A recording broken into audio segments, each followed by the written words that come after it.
let's get to this. Hi everyone, it's Brooke, and the past month I've not been feeling too well.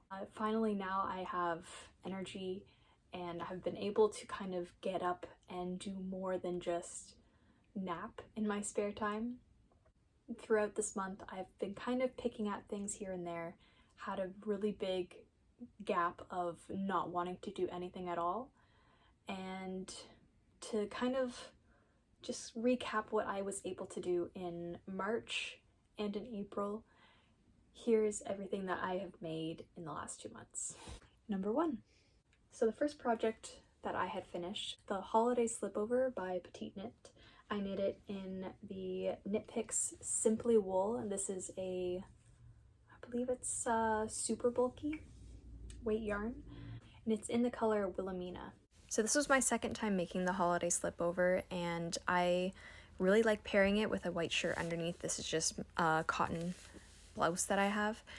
The only thing I wish I had done was read the instructions very carefully for the second go around, because I messed up the neck and just made it a little too small. I don't know how, but I did, so it just makes it a little bit more difficult to get over my head. But other than that, I love it. Number 2.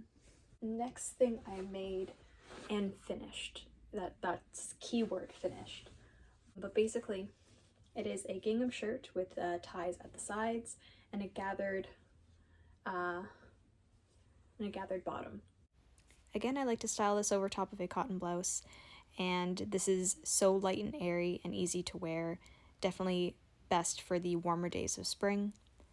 It's made completely out of thrifted fabric that I found balled up in a corner at my local thrift store, and then the ties are made just from some scrap fabric that I had stashed away.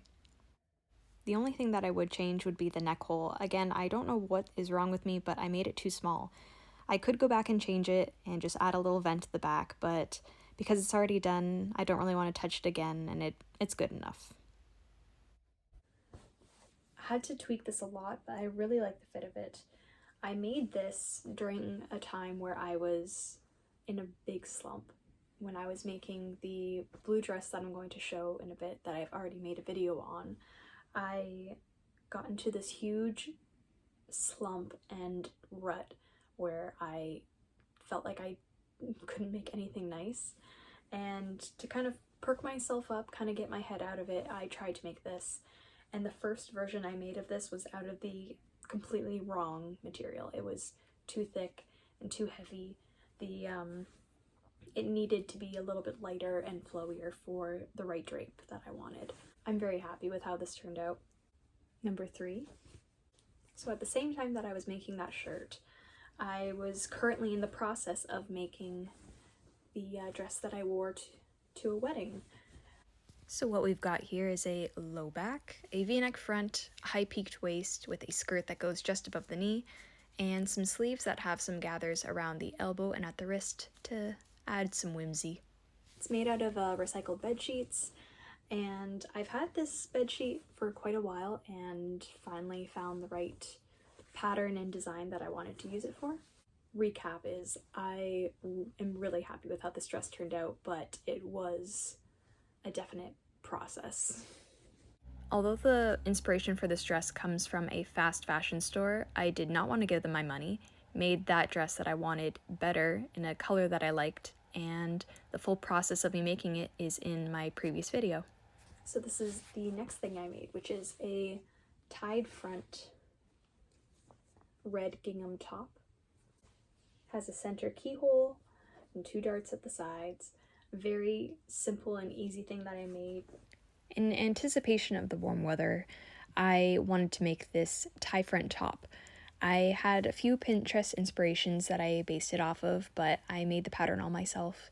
It's made out of a thrifted crib sheet, and I am so happy with how it turned out.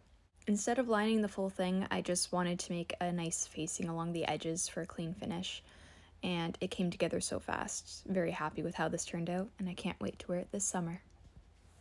Number 5, kind of going away from all the gingham and floral patterns, I went back to my knitting. So this is the Rubus blouse from Refined Knitwear, and I have mixed feelings, not for the pattern or for anything that anyone else has made, because there is some great inspiration from this pattern, but somewhere down the line while making it, I really thought that I was going to frog it all and rip it out. Oh, sneeze one, and one more. Okay, we're good. So somewhere down the line, I thought I was going to frog it all and get rid of it, and a lot of people just told me to push on and see if I liked it.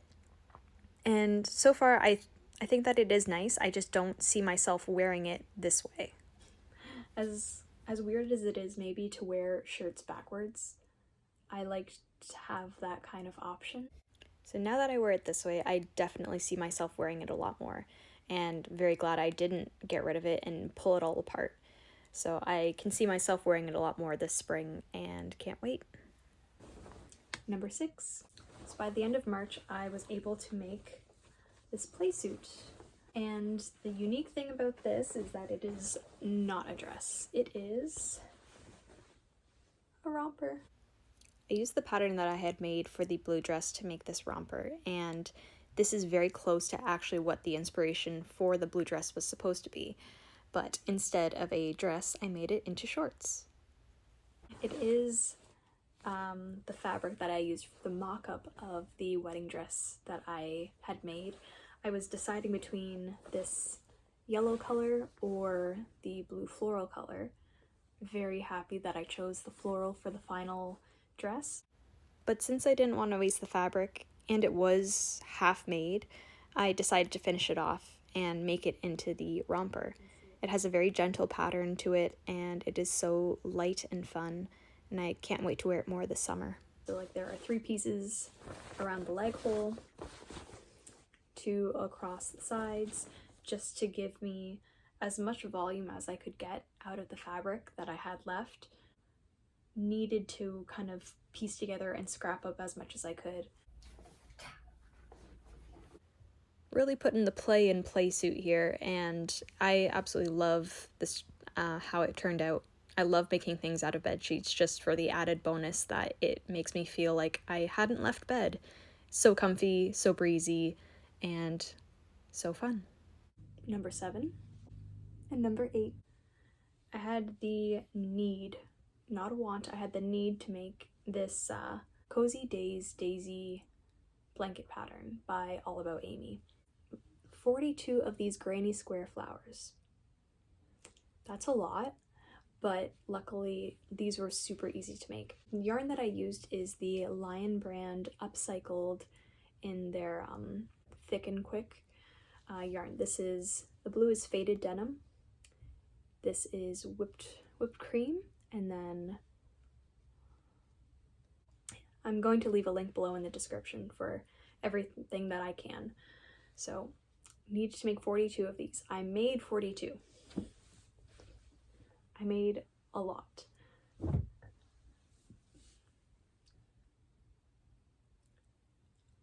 I didn't like it, and the thing that I didn't like was the color.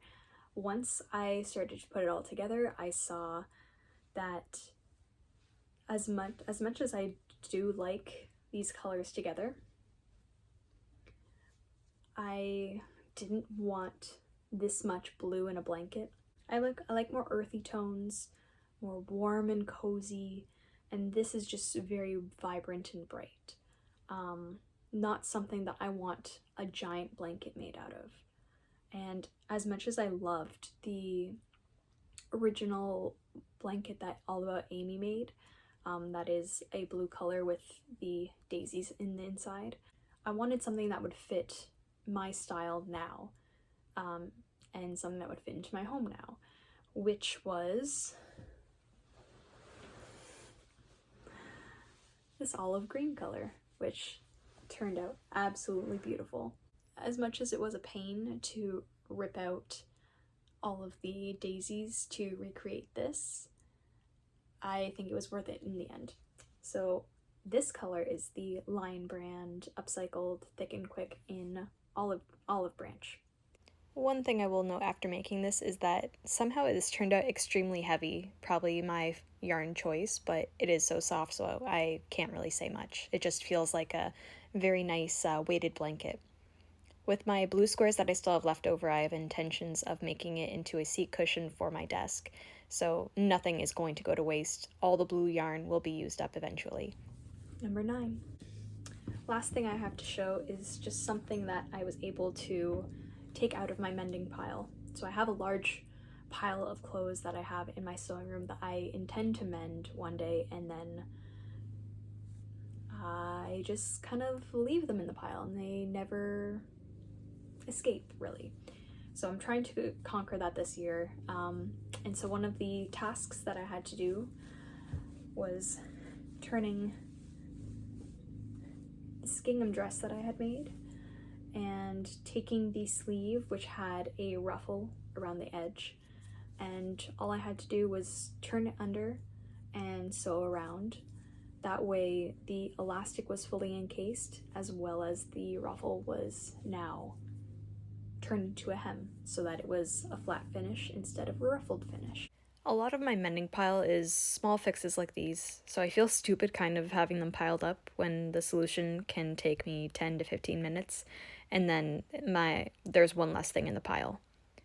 This is a great pregnancy dress to wear. I made this last year for that reason, and I based it off of a Rosary Apparel tutorial that I had watched for a shirred dress. She just has great dimensions and a great follow through and step by step. So go check her out. Just for a current status project, I'm right now still very into crochet. I've been wanting to make something for the summer out of some cotton yarn, and kind of wing this one, and it is a project video that I have planned to make, but right now I have this really pretty diamond pattern and starting from the bottom up, and this is as much as I have so far, and I'm actually really surprised that I haven't messed this up yet. It is taking a lot more yarn than I did account for, so I only have one of these left. This is it's Pure DK Cotton by James C. Brett, and there's no color, but it's in the shade IC07, but it's just a really pretty, very light lavender silver white. I don't think I have any white to reference. My white baby monitor, this is the shade. So yes, it is just slight purple, and I think it is absolutely beautiful. So I've been working on this currently, and this is nice just because I can sit down and relax and crochet, and now my voice is starting to kind of fully die, so I'm gonna wrap it up now. This is what I'm currently making. But you did finish it, didn't you? Before April was done. Yeah, I finished this in just a few days, and I'm very happy with how this turned out. I'm not going to get into too much here. I have another video in the works featuring this top along with 2 others that I made, so stick around if you want to see that video, because I'm very, very happy with the results, and I can't wait to show you guys. So I think that's pretty much it. So in the comments in my last episode, there were quite a few people that surprised me with the locations of where they're at. So I saw that there was someone from Mexico, and there were a few from Europe. I'm from Canada, so it is so amazing to see so many people from around the world see my video. I would never think that it would reach that far. So if you want to mention what country you're from, that's awesome, and leave it down below in a comment so I can read it and respond to you, because I love responding to all the comments that I got in my last video.